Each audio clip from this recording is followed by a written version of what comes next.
Human beings ಮನುಷ್ಯರು ಅವರಲ್ಲಿ potential ಇರೋದು ಸತ್ಯ, ಕೇಪಬಿಲಿಟಿ ಇರೋದು ಸತ್ಯ, ಕೆಪಾಸಿಟಿ ಸತ್ಯ, 100% ಪಾಸಿಬಿಲಿಟಿ ಇದೆ ಅದನ್ನು ಕಂಡುಕೊಳ್ಳೋದು ಅದು ಸತ್ಯ. ಆದರೆ ಅದು ಬೀಜ ರೂಪವಾಗಿದೆ ಅನ್ನೋದು ನಾವೆಲ್ಲ ತಿಳ್ಕೋಬೇಕು. ನಮ್ಮಲ್ಲಿ ಪೊಟೆನ್ಷಿಯಲ್ ಇದೆ, ಅದು ಡಾರ್ಮೆಂಟ್, ಹಿಡನ್.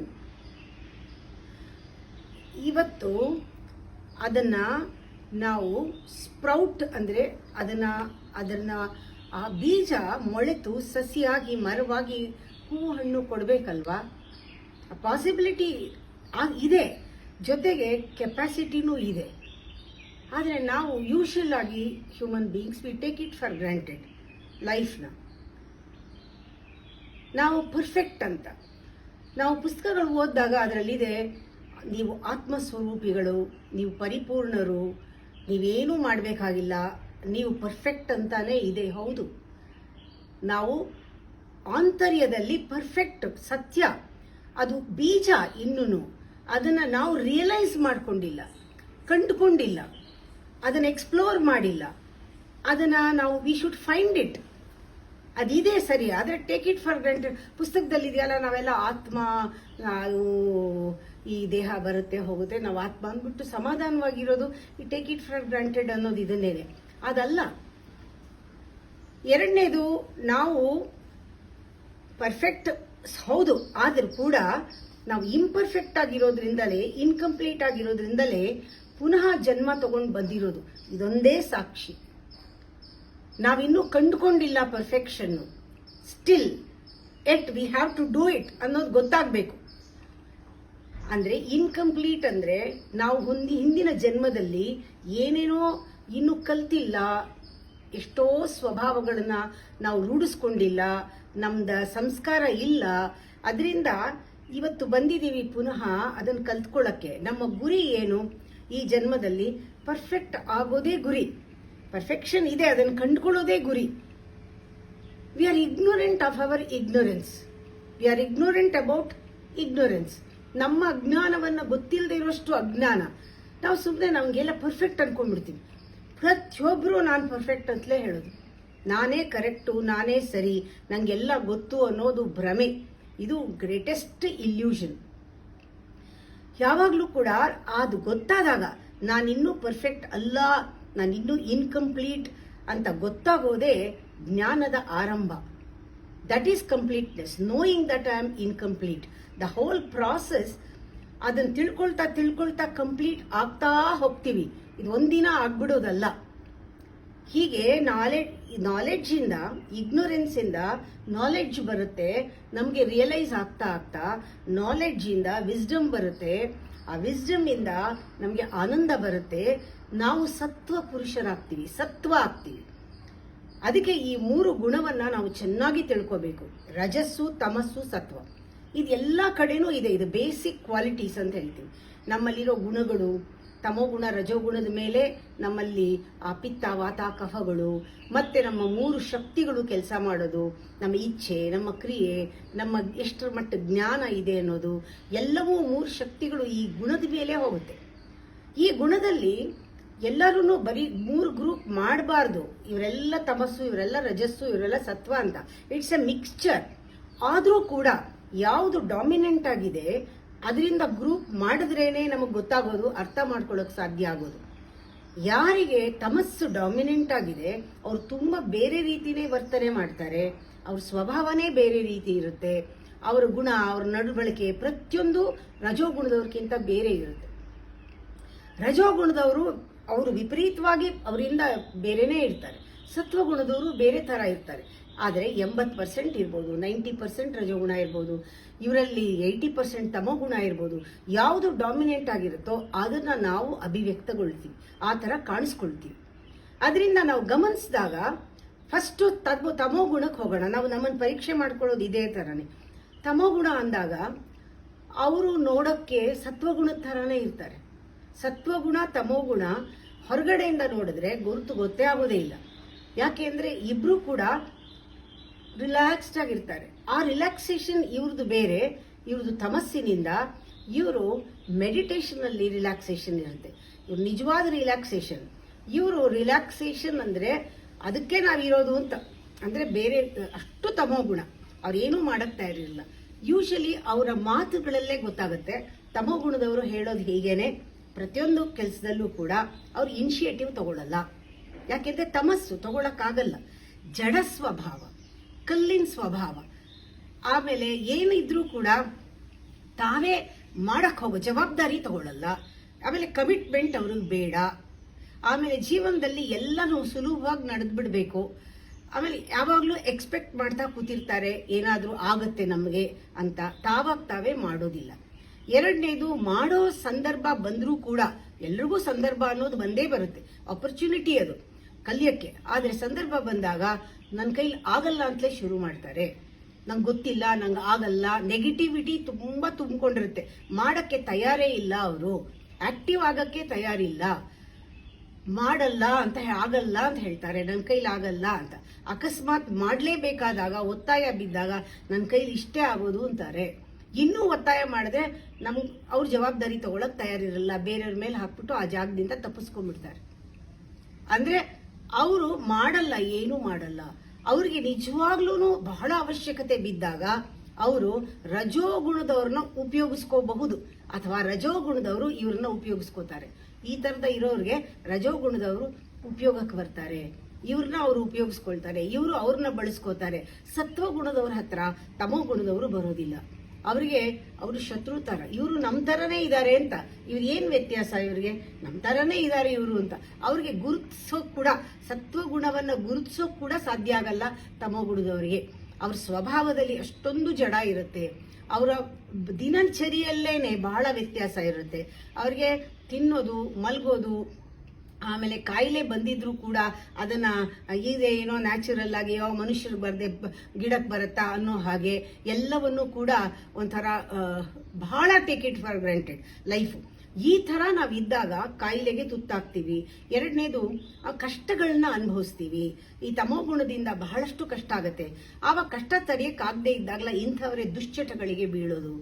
ಏನೋ ಒಂದು ಹೊರಗಡೆನೆ ಒಂದು ಜೀವನ, ಒಳಗಡೆನೆ ಒಂದು ಜೀವನ, ಬಹಳ ರೀತಿ ಒಂಥರ ಬರೀ ತೋರಿಸ್ಕೊಳ್ಳೋದಾಗತ್ತೆ. ಆ ಥರ ಅವ್ರು ಇರಲ್ಲ. ಅದನ್ನು ಆ ಥರ ಕೆಲವು ಸಂದರ್ಭಗಳೆಲ್ಲ ಬರುತ್ತೆ ಅವರಲ್ಲಿ. ಅವ್ರಿಗೆ ಸತ್ವಗುಣದವ್ರು ನೋಡಿದ್ರೆ ಏನೋ ಒಂದು ಶತ್ರುತ್ವ. ಯಾಕೆಂದ್ರೆ ಇವರು ಕಾಮಾಗಿದ್ದಾರೆ ನಮ್ಮ ಥರನೇ, ಆದ್ರೆ ನಮ್ಗೆಲ್ಲ ಕಾಯಿಲೆ ಬರುತ್ತೆ, ಇವ್ರಿಗೇನು ಬರಲ್ಲ. ಅವ್ರಿಗೆಲ್ಲನೂ ಐಶ್ವರ್ಯ ಎಲ್ಲ ಬರುತ್ತೆ, ನಮ್ಗೇನು ಬರಲ್ಲ. ಅವ್ರು ಕಂಪೇರ್ ಮಾಡ್ಕೊಳ್ತಾ ಇರ್ತಾರೆ. ಆದ್ರೆ ರಜೋಗುಣದವ್ರ ಜೊತೆ ಅವ್ರಿಗೆ ಆ ಸ್ಪೀಡ್ ಹೋಗಕ್ಕಾಗಲ್ಲ. ಸತ್ವಗುಣ ಥರನೇ ಕಾಣುತ್ತೆ ನೋಡಕ್ಕೂ.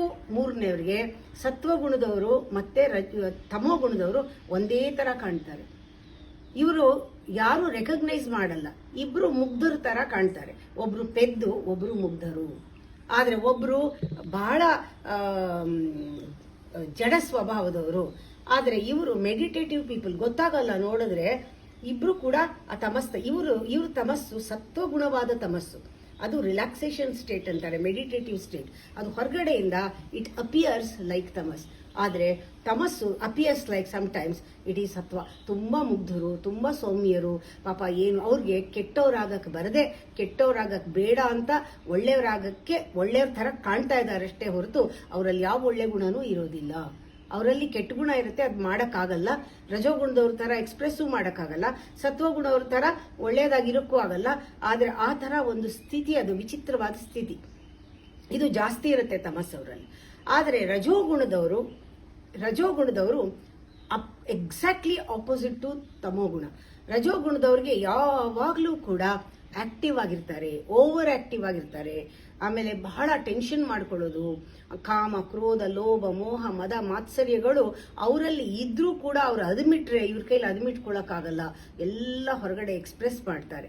ಇವರಲ್ಲಿ ಯಾವಾಗ ನೋಡಿದ್ರು ಕೂಡ ಒಂದು ರೀತಿ ಕಾಂಪಿಟೇಷನ್ ಮನೋಭಾವ, ಆಮೇಲೆ ಸ್ಪರ್ಧೆ ಇರುತ್ತೆ. ತಂದೆ ನಡಿಬೇಕು, ತಾನೇ ಎಲ್ಲದಕ್ಕೂ ಇಂಪಾರ್ಟೆಂಟು, ತನ್ನ ಕೈ ಕೆಳಗೆ ಎಲ್ಲರೂ ಇರಬೇಕು, ಒಂಥರ ಆ ಮೆಂಟಾಲಿಟಿ ಇರುತ್ತೆ.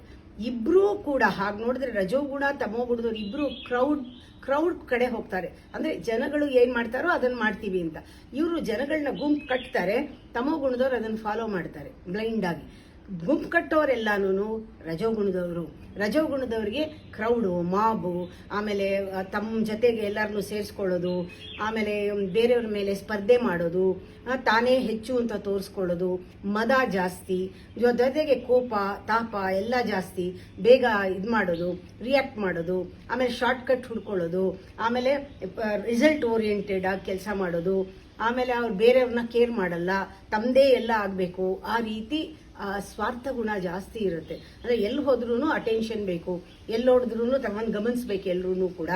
ಆಮೇಲೆ ಎಲ್ಲಾನು ತನ್ನ ತನ್ನ ಇದಕ್ಕೇನೆ ನಡ್ಕೋಬೇಕು. ಆ ರೀತಿ ಇವ್ರಿಗೆ ಸತ್ವಗುಣದವ್ರ ಮೇಲೂ ಕೂಡ ಬಹಳ ಯೂಸ್ಲೆಸ್ ಇವರು ಅಂತ. ಇವ್ರು ಏನ್ ಮಾಡ್ತಾರೆ, ಇವ್ರು ಏನು ಮಾಡ್ತಾ ಇಲ್ಲ ಜೀವನದಲ್ಲಿ, ಸುಮ್ಮನೆ ಕೂತಿದ್ದಾರೆ ಅನ್ನೋ ತರ. ಅವ್ರಿಗೆ ಯಾವ ಥರನೂ ಋಷಿಗಳಲ್ಲಾಗ್ಲಿ, ವೇದಗಳಲ್ಲಾಗ್ಲಿ, ಉಪನಿಷತ್ತಲ್ಲಾಗ್ಲಿ, ಆಮೇಲೆ ಸತ್ವಭರಿತವಾದ ಏನಾದ್ರು ವಿಚಾರಗಳಾಗ್ಲಿ, ಪುರಾಣ ಪುಣ್ಯಕಥೆಗಳಾಗ್ಲಿ, ಸತ್ಸಂಗಗಳಾಗ್ಲಿ, ಇದನ್ನೆಲ್ಲ ದ್ವೇಷಿಸ್ತಾರೆ ಅವರು ರಜೋಗುಣದವರು. ಇವ್ರು ಬಂದು ತೂಕಡಿಸಾದ್ರೂ ತೂಕಡಿಸ್ತಾರೆ ತಮೋಗುಣದವರು. ರಜೋಗುಣದವರು ಅವ್ರನ್ನ ದ್ವೇಷ ಮಾಡ್ತಾರೆ, ಅವರಿಗೆ ನಿಂದನೆ ಮಾಡ್ತಾರೆ, ಅವ್ರು ಆಗದೆ ಇರೋ ಹಂಗೆ ಕೆಲಸಗಳನ್ನ ಮಾಡ್ತಾರೆ. ಇವ್ರು ಏನು ಸುಮ್ಮನೆ ಕೂತ್ಕೊಂಡು ಏನ್ ಮಾಡ್ತಾರೆ, ಇಲ್ಲ ಜನಗಳಿಗೆಲ್ಲ ಇಷ್ಟು ಕಷ್ಟ ಆಗ್ತಿದೆ, ಇವ್ರು ಧ್ಯಾನ ಮಾಡಿದ್ರೆ ಆಗ್ಬಿಡುತ್ತಾ ಅನ್ನೋ ತರ ಯಾವುದೂ ಸಾತ್ವಿಕ ಕಾರ್ಯಕ್ರಮದಲ್ಲಿ ಭಾಗಿಯಾಗೋದಿಲ್ಲ. ಯಾವಾಗಲೂ ತರ್ಕ ಮಾಡೋದು. ಬುದ್ಧಿವಂತರು ಜಾಸ್ತಿ ಇರ್ತಾರೆ, ಆ ಬುದ್ಧಿ ಚುರುಕಾಗಿರುತ್ತೆ, ಅಹಂಕಾರ ಜಾಸ್ತಿ ಇರೋದ್ರಿಂದ ಅಂಥವ್ರು ಜಾಸ್ತಿ ಕಾಣಿಸ್ಕೊಳ್ತಾರೆ, ಜಾಸ್ತಿ ಪ್ರಸಿದ್ಧಿಗೆ ಬರ್ತಾರೆ. ಹೊರಗಡೆ ಜನ ಅವ್ರನ್ನ ಮೆಚ್ಚುತ್ತಾರೆ, ಅವ್ರಿಗೆಲ್ಲ ಮೆಚ್ಚುಗೆ ಬೇಕು. ಆ ಥರ ಹೊರಗಡೆ ಕೆಲಸ ಮಾಡ್ತಾರೆ. ಯಾವಾಗಲೂ ಪೊಲಿಟಿಕಲ್ ಮೈಂಡು, ಯಾವಾಗಲೂ ಡಿಪ್ಲೊಮ್ಯಾಟಿಕ್ ಮೈಂಡು, ಆಮೇಲೆ ಬಹಳ ಸ್ವಾರ್ಥಿಗಳು ಇವರು. ಆ ಥರ ಕೆಲಸ ಮಾಡ್ತಾರೆ. ಇವರು ಕೂಡ ಸ್ವಾರ್ಥಿಗಳಾಗಿದ್ರೂ ಕೂಡ ಇವರಿಗೆ ಆ ಥರ ಒಂದು ಎಕ್ಸ್ಪ್ರೆಷನ್ ಇರಲ್ಲ. ಆದರೆ ಅವ್ರನ್ನ ಇವರು ಬೇಗ ಫಾಲೋ ಮಾಡ್ತಾರೆ. ರಜೋಗುಣದವ್ರನ್ನ ತಮೋಗುಣದವ್ರು ಫಾಲೋ ಮಾಡ್ತಾರೆ. ಒಟ್ಟಲ್ಲಿ ಮೂಲೆ ಗುಂಪಾಗೋದು ಸತ್ವಗುಣದವರು. ಸತ್ವಗುಣದವರಿಗೆ ಚೆನ್ನಾಗಿ ಕ್ಲಾರಿಟಿ ಇರುತ್ತೆ. ಸತ್ವಗುಣದವರು ಸತ್ವದಿಂದ, ಸತ್ವಪೂರಿತವಾದ ದೃಷ್ಟಿಯಿಂದ ಇಬ್ಬರನ್ನು ಗಮನಿಸ್ತಾರೆ. ರಜೋಗುಣ ಯಾವುದು, ತಮೋಗುಣ ಯಾವುದು. ತಮೋಗುಣ ಇದ್ರೆ ಏನೇನು ಯಾವ ರೀತಿ ಬಿಹೇವ್ ಮಾಡ್ತಾರೆ, ಅವ್ರ ಬಗ್ಗೆ ಅನುಕಂಪ ಇರುತ್ತೆ. ರಜೋಗುಣದವ್ರನ್ನ ನೋಡಿ, ಅವರು ಯಾವ ರೀತಿ ಸಿಕ್ಕಾಕೊಂಡಿದ್ದಾರೆ, ಯಾವ ರೀತಿ ಅವರು ಒದ್ದಾಡ್ತಾರೆ, ನಾಳೆ ಅವರು ಮಾಡ್ತಾ ಇರೋ ಕೆಲಸಗಳೆಲ್ಲ ಯಾವುದು ಬಿಡುಗಡೆ ಆಗಲ್ಲ, ಬಂಧನ, ಇದು ಕಾಣಿಸ್ತಾ ಇರುತ್ತೆ. ಸತ್ವಗುಣದವರಿಗೆ ರಜೋಗುಣ ತಮೋಗುಣದವರು ಒಂದು ಇಂಡೈರೆಕ್ಟ್ ಆಗಿ, ಪರೋಕ್ಷವಾಗಲ್ಲ, ಪ್ರತ್ಯಕ್ಷವಾಗಲ್ಲ, ಪರೋಕ್ಷವಾಗಿ ಇವರಿಬ್ರು ಗುರುಗಳು. ಇವರು ಜೀವನದಲ್ಲಿ ಕಲಿತಾರೆ. ತಮೋಗುಣದವ್ರನ್ನ ರಜೋಗುಣದವ್ರನ್ನ ನೋಡಿ ಅವ್ರನ್ನ ದ್ವೇಷಿಸಲ್ಲ. ಅವರಿಗೆ ಒಂದು ಕಂಪ್ಯಾಷನ್ ಇರುತ್ತೆ. ಹೌದು, ಈ ಸ್ಥಿತಿ ನಾನು ಯಾವುದೋ ಜನ್ಮದಲ್ಲಿ ಇದನ್ನು ಕಳೆದಿದ್ದೀನಿ, ಯಾವತ್ತೋ ಇವ್ರಿಗೆ ಬುದ್ಧಿ ಬರುತ್ತೆ, ದೇವ್ರೆ ಇವ್ರಿಗೆಲ್ಲ ಬುದ್ಧಿ ಕೊಡು, ಇವರಿಗೆ ಸೋಂಬೇರಿತನ ಹೋಗ್ಲಿ, ಇವರಿಗೆ ರಜಸ್ಸು ಹೋಗ್ಲಿ, ಇವ್ರಿಗೆ ಸತ್ವ ಗೊತ್ತಾಗ್ಲಿ ಅಂತ ಹೇಳಿ ಇವರು ತಮ್ಮ ಕೆಲಸನ ತಾವೇ ಮುಂದುವರಿಸ್ಕೊಂಡು ಹೋಗ್ತಾರೆ. ಆದರೆ ಸತ್ವಗುಣದವರು ನೋಡೋದಕ್ಕೆ ತಮೋಗುಣದವ್ರಿಗೆ ಕಾಣಿಸಿದ್ರು ಕೂಡ, ಆದರೆ ಅವರಲ್ಲಿ ಆ ರಜಸ್ಸು ತಮಸ್ಸು ಎರಡೂ ಇರೋದಿಲ್ಲ. ಆ ರಜಸ್ ಸ್ವಭಾವದವ್ರನ್ನ ಸತ್ವಗುಣ ಮಾಡೋದು ಸುಲಭ, ಆದರೆ ತಮಸ್ಸ ಸ್ವಭಾವದವ್ರನ್ನ ಸತ್ವಗುಣ ಮಾಡೋದು ಬಹಳ ಕಷ್ಟ. ಆದರೆ ಈ ಮೂರು ಗುಣಗಳು ಒಬ್ಬೊಬ್ಬರಲ್ಲೂ ಕೂಡ ಏರುಪೇರು ಆಗ್ತಾ ಇದ್ದಾಗ ನಾವು ಇನ್ಫ್ಲೂಯೆನ್ಸ್ ಆಗ್ತೀವಿ. ನಮ್ಮಲ್ಲಿ ಇಂಬ್ಯಾಲೆನ್ಸ್ ಆಗಿದ್ದಾಗ ನಾವು ತಮೋಗುಣದವ್ರ ಜೊತೆ ಸೇರ್ಕೊಂಡು ಹಿತವಾಗಿರ್ತೀವಿ. ನಮ್ಗೆ ಬೇಡ ಅನ್ಸಿದಾಗ, ನಾವು ಬೇಕು ಅನ್ಸಿದಾಗ ನಾವು ರಜೋಗುಣದವ್ರ ಜೊತೆ ಸೇರ್ಕೊಂಡು ಹಿತವಾಗಿರ್ತೀವಿ. ಅಂದ್ರೆ ಸತ್ವಗುಣದವ್ರಿಗೂ ಕೂಡ ಸೆಳೆತ ಇದೆ. ಅವರು ತಮಸ್ಸಿಗೂ ಬೀಳಬಹುದು, ರಜಸ್ಸಿಗೂ ಬೀಳಬಹುದು, ಅಥವಾ ಎರಡನ್ನೂ ಸಮತ್ವವಾಗಿ ನೋಡಿಕೊಂಡು ಈ ಸಂದರ್ಭ ಸರಿ ಇಲ್ಲ ಅಂತ ಅವರು ಅತೀತದಲ್ಲಿ ನಿಂತ್ಕೊಂಡು ನೋಡಬಹುದು. ಈ ಜಾಣತನ ಬರೋದು ಸತ್ವಗುಣದಲ್ಲಿ ವಿವೇಕ ಪ್ರಧಾನವಾಗಿದ್ರೆ ಮಾತ್ರ. ಸತ್ವಗುಣದವರು ಒಂದೊಂದ್ಸತಿ ವಿವೇಕನ ಕಳ್ಕೊಂಡಾಗ, ಮತ್ತೆ ಸಿಕ್ಕಾಕೊಂಡಾಗ ಗೊತ್ತಾಗತ್ತೆ ಅವರಿಗೆ, ಬೇರೆ ಗುಂಪಿನವ್ರಿಗೆ ಗೊತ್ತಾಗಲ್ಲ. ರಜೋಗುಣದವ್ರಿಗೂ ತಾನು ಎಲ್ಲಿದ್ದೀನಿ, ತಾನು ಹೇಗೆ ಸಿಕ್ಕಾಕೊಂಡಿದ್ದೀನಿ, ಹೇಗೆ ಬಿಡಿಸ್ಕೊಳ್ಳೋದು ಅನ್ನೋ ಪ್ರಜ್ಞೆ ಇರಲ್ಲ. ಯಾಕೆಂದ್ರೆ ವಿವೇಕ ಇರಲ್ಲ. ತಮೋಗುಣದವ್ರಿಗೂ ವಿವೇಕ ಇರಲ್ಲ, ಬುದ್ಧಿ ಇರುತ್ತೆ. ಇವ್ರಿಗೆ ಬುದ್ಧಿ ಇರುತ್ತೆ, ಉಪಯೋಗಿಸ್ತಾರೆ. ಇವ್ರಿಗೆ ಬುದ್ಧಿ ಇರುತ್ತೆ, ಅವ್ರು ಉಪಯೋಗಿಸಲ್ಲ. ಯಾಕೆ ಉಪಯೋಗಿಸ್ತಾರೆ? ಅವ್ರಿಗೆ ಅಹಂಕಾರದಿಂದ ಉಪಯೋಗಿಸ್ತಾರೆ. ಇವ್ರ ಅಹಂಕಾರ ಉಪಯೋಗಿಸಕ್ ಬಿಡಲ್ಲ. ನೆಗೆಟಿವ್ ಅಹಂಕಾರ ತಮೋಗುಣ, ಪಾಸಿಟಿವ್ ಅಹಂಕಾರ ಸತ್ವಗುಣ. ಈ ಪಾಸಿಟಿವ್ ನೆಗೆಟಿವ್ ಎರಡೂ ಮೀರಿ ಸಮತ್ವದಲ್ಲಿ ಮೇಲಕ್ಕೆ ಹೋದಾಗ ಇದೊಂದು ಏಣಿ ಹಾಗೆ. ಈ ಏಣಿ ಹಾಗೆ ಇದು. ಅಂದ್ರೆ ಜೀವನದಲ್ಲಿ ನಮಗೆ ಗೊತ್ತಾಗಬೇಕು ಏನಂದ್ರೆ, ಜೀವನದಲ್ಲಿ ಒಂದು ಸತ್ವ ಅನ್ನೋ ಹೂವು ಅರಳಬೇಕಾದ್ರೆ, ಸೌರಭ ಅದರಲ್ಲಿ ಬರಬೇಕಾದ್ರೆ ಒಂದು ವಸಂತ ಮಾಸ ಬರಬೇಕು. ಒಂದೊಂದು ಜನ್ಮದಲ್ಲೂ ವಸಂತ ಮಾಸ ಅಂತ ಬರುತ್ತೆ. ಅದು ಬರಬೇಕಾದ್ರೆ ನಮ್ಮಲ್ಲಿರುವಂತಹ ಪಾಸಿಬಿಲಿಟಿ ಏನಿದೆ, ಸತ್ವ ಆಗೋ ಪಾಸಿಬಿಲಿಟಿ, ಪೂರ್ಣತ್ವಕ್ಕೆ ಹೋಗೋ ಪಾಸಿಬಿಲಿಟಿ, ನಾವು ಜನ್ಮ ಜನ್ಮಾಂತರದ ಕರ್ಮಗಳನ್ನ ಗುಣಗಳನ್ನ ಸರಿಪಡಿಸ್ಕೊಳ್ಳಕ್ಕೆ ಒಂದು ಅವಕಾಶ ಈ ಜನ್ಮ. ನಾವು ಯಾತಕ್ಕೆ ಈ ತರ ಎಲ್ಲ ಬಿಹೇವ್ ಮಾಡ್ತಾ ಇದ್ದೀವಿ? ಕಷ್ಟದಲ್ಲಿ ಯಾವತ್ತಿದ್ರೂ ತಮೋ ಗುಣದವ್ರು ಕಷ್ಟಕ್ಕೆ ಸಿಕ್ಕಾಕೋತಾರೆ, ಅಬ್ವಿಯಸ್ಲಿ ಸಿಕ್ಕಾಕೊಳ್ತಾರೆ. ರಜೋ ಗುಣದವರು ಕಷ್ಟ ಅಲ್ಲ, ಬಹಳ ನಷ್ಟಕ್ಕೂ ಬೀಳ್ತಾರೆ, ಬಹಳ ಕಷ್ಟ ಪಡ್ತಾರೆ. ಈ ಕಷ್ಟ ಪಟ್ಟಾಗ, ಬಂಧಿಸ್ಕೊಂಡಾಗ, ಅವರ ಅಹಂಕಾರದಲ್ಲಿ ಬಂಧಿಸ್ಕೊಂಡಾಗ, ಮಾಯೆಗೆ ಬಂಧಿಸ್ಕೊಂಡಾಗ ಅದಕ್ಕೆ ತಕ್ಕಂತೆ ಅನುಭವಗಳನ್ನ ಪಡಿತಾರೆ, ಕಷ್ಟ ಪಡ್ತಾರೆ, ದುಃಖ ಅನುಭವಿಸ್ತಾರೆ. ಯಾಕೆ? ಮತ್ತೆ ಇದೇ ಕರ್ಮಗಳನ್ನ ತೆಗೆದುಕೊಂಡು ಮುಂದೂ ತಗೊಂಡು ಹೋಗ್ತಾರೆ. ಆದ್ರೆ ಸತ್ವಗುಣದವರಿಗೆ ಗೊತ್ತಾಗತ್ತೆ, ಇದು ವಸಂತ ಮಾಸ ಬರಬೇಕಾದ್ರೆ ಸತ್ವ ಸಂಪನ್ನವಾಗಿ ಅರಳಿದಾಗ ಮಾತ್ರ ಹೂ ಅರಳೋದು, ಅದು ವಸಂತ ಮಾಸ.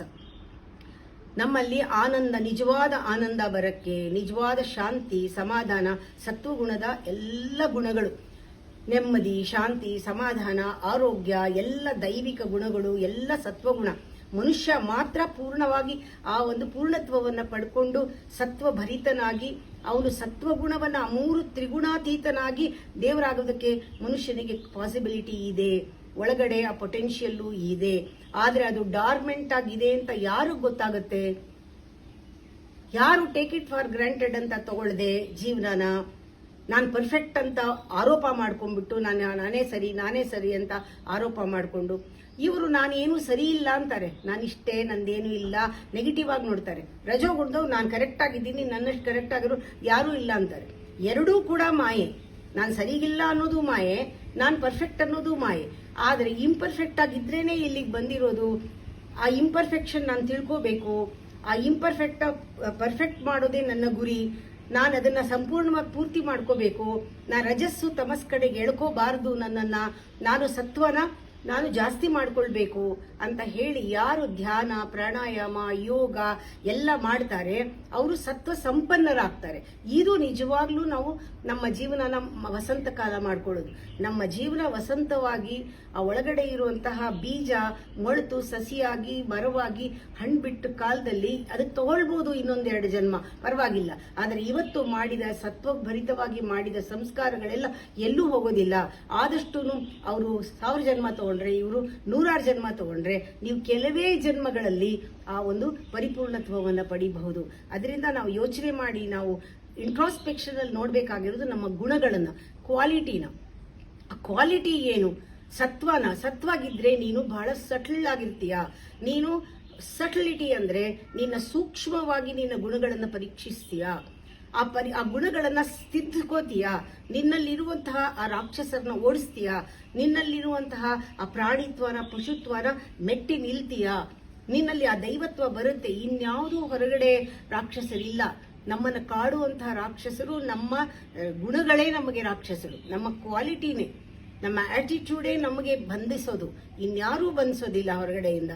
ಆಮೇಲೆ ಹೊರಗಡೆ ಎಲ್ಲೂ ದೈವತ್ವನೂ ಇಲ್ಲ, ದೇವರು ಎಲ್ಲೂ ಕೂತಿಲ್ಲ, ರಾಕ್ಷಸರು ಅಂತ ಕೂತಿಲ್ಲ. ಆದ್ರೆ ಬರೀ ದೇವರು ಮಾತ್ರ ಇರಕ್ ಸಾಧ್ಯ ಇಲ್ಲ. ಎರಡೂ ಒಟ್ಟೊಟ್ಟಿಗೆನೆ ಇರುತ್ತೆ ಈ ಪ್ರಪಂಚದಲ್ಲಿ, ಎರಡೂ ಇರುತ್ತೆ. ನಾವು ಎರಡನ್ನೂ ಮೀರಿ ಹೋಗಬೇಕು, ದೈವತ್ವನೂ ಮೀರಿ ಹೋಗ್ಬೇಕು, ರಾಕ್ಷಸತ್ವನೂ ಮೀರಿ ಹೋಗ್ಬೇಕು. ಆ ಮೀರಿ ಹೋದಾಗ್ಲೇ ಪರಿಪೂರ್ಣರಾಗೋದು. ಪರಿಪೂರ್ಣತ್ವದಲ್ಲಿ ಏನು ಯಾವ ಗುಣಗಳೂ ಇರಲ್ಲ, ಎಲ್ಲ ಗುಣಗಳನ್ನು ಮೀರಿದ ಆನಂದದ ಸ್ಥಿತಿ ಸಿಗತ್ತೆ. ಇದು ಯೋಗಿಗಳಿಗೆ ಬಹಳ ಸುಲಭವಾಗಿ ಸಿಗತ್ತೆ. ಆದ್ರೆ ಇದು ಯಾರು ಬೇಕಾದ್ರೂ ಬದಲಾಗಕ್ಕೆ ಸಾಧ್ಯ ಇದೆ. ಆದ್ರೆ ಅರಿವಾಗ್ಬೇಕಷ್ಟೇನೆ. ಆ ಗುಣದ ಬಗ್ಗೆ ನಾನು ಪರಿಶೀಲಿಸ್ಕೊಳ್ತೀನಿ, ನಾನು ಮಾಡ್ತೀನಿ, ಇದನ್ನ ಇಂಟ್ರಾಸ್ಪೆಕ್ಟ್ ಮಾಡ್ತೀನಿ. ನನ್ನನ್ನು ನಾನು ಅರ್ಥ ಮಾಡ್ಕೊಳ್ಳೋದು, ಗುಣವನ್ನು ಅರ್ಥ ಮಾಡ್ಕೊಳ್ಳೋದು ಒಂದೇ. ಯಾವ ಗುಣದಲ್ಲಿ ನಾನು ಈ ಕೆಲಸ ಮಾಡ್ತೆ, ಪ್ರತಿಯೊಂದು ಕೆಲಸನೂ ತಮಸ್ಸಲ್ಲೂ ಮಾಡ್ಬೋದು, ರಜಸ್ಸಲ್ಲೂ ಮಾಡ್ಬೋದು, ಸತ್ವದಲ್ಲೂ ಮಾಡ್ಬೋದು. ನಮಗ್ ಗೊತ್ತಾಗ್ಬೇಕು ಇದು ಎಲ್ಲಿಂದ ಬರ್ತಾ ಇದೆ ಈ ಕೆಲಸ, ಇದು ಯಾವ ತರ ಬರ್ತಾ ಇದೆ. ಇದು ಕಾಡು ಹೂ ಆಯ್ತೋ, ಮುಳ್ಳು ಹೂ ಆಯ್ತೋ, ಅಥವಾ ನಿಜವಾದ ಸೌಗಂಧ ಭರಿತವಾದ ಹೂ ಅರಳ್ತೋ ನನ್ನ ಜೀವನದಲ್ಲಿ, ಬರೀ ಕಳೆಗಳೇ ಬೆಳೀತಾ, ಅಥವಾ ಎಲ್ಲ ವಿಷದ ಗಿಡಗಳು ಬೆಳೀತಾ, ಅಥವಾ ನಿಜವಾಗ್ಲೂ ಯಾವ ಪೊಟೆನ್ಷಿಯಲ್ ಬೀಜನೇ ಅರಳಿದ್ಯಾ, ಅಥವಾ ನಾನು ಮಾಯೆನಲ್ಲಿದ್ದೀರಾ, ಅಥವಾ ಬರೀ ಆರ್ಟಿಫಿಷಿಯಲ್ ಹೂ ಇಟ್ಕೊಂಡು ಓಡಾಡ್ತಿದ್ದೀನಾ, ಇದೆಲ್ಲ ನಮಗೆ ಗೊತ್ತಾಗಬೇಕಾದ್ರೆ ಇಂಟ್ರಾಸ್ಪೆಕ್ಷನ್ ಮಾಡಲೇಬೇಕು. ಆತ್ಮ ಸಂಶೋಧನೆ ಇಲ್ಲದೆ ಯಾವುದೂ ಪರಿವರ್ತನೆ ಆಗೋದಿಲ್ಲ. ಜೀವನದಲ್ಲಿ ಬದಲಾವಣೆಗಳು ಸಂದರ್ಭಕ್ಕೆ ಆಗುತ್ತೆ ಹೊರತು ಪರಿವರ್ತನೆ ಆಗಬೇಕಾದ್ರೆ ಗುಣ ಪರಿವರ್ತನೆ ಆಗಬೇಕು. ಆ ಗುಣ ಪರಿವರ್ತನೆ ಆಗಬೇಕಾದ್ರೆ ನಾವು ಸಾಕ್ಷೀಭೂತವಾಗಿ ನಮ್ಮನ್ನು ನಾವು ನೋಡ್ಕೊಳ್ಳೋಕೆ ಶುರು ಮಾಡಬೇಕು. ಬೇರೆಯವರು ಕೂಡ ಸಾಕ್ಷೀಭೂತವಾಗೇ ನೋಡಬೇಕು. ಆವಾಗ ಅವ್ರನ್ನ ಹೇಗಿದಾರೋ ಹಾಗೆ ಒಪ್ಕೊಳ್ಳೋಕೆ ಸಾಧ್ಯ.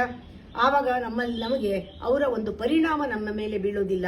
ನಿಜವಾಗ್ಲೂ ಒಳ್ಳೇದಾಗಿದ್ರೆ ಅವ್ರು ಒಳ್ಳೇದಾಗ್ಲಿ ಅಂತ ಅವರು ನಿನ್ನ ಭಾಗ, ಆ ಭಾಗ ಆ ತಪಸ್ಸಲ್ಲಿ ಇದೆ, ಏನ್ ಮಾಡೋದು, ಅದಕ್ಕೆ ನಿನ್ನ ಪರಿಣಾಮವನ್ನು ಅವ್ರ ಮೇಲೆ ಬೀರಿ ಪರಿವರ್ತನೆ ಮಾಡಕ್ಕಾದ್ರೆ ಆ ಒಂದು ಗುಂಪನ್ನ ಪರಿವರ್ತನೆ ಮಾಡಕ್ಕೆ ಕೂಡ ಸಾಧ್ಯ ಆಗುತ್ತೆ. ಹೀಗೆ ಸಾವಿರಾರು ಜನನ ಇನ್ಫ್ಲೂಯೆನ್ಸು ಮಾಡ್ಬೋದು. ಒಂದು ಸತ್ವಭರಿತವಾದ ಪ್ರಪಂಚವನ್ನ ಸೃಷ್ಟಿ ಮಾಡ್ಬೋದು ಒಬ್ಬೊಬ್ಬರೂ ಕೂಡ.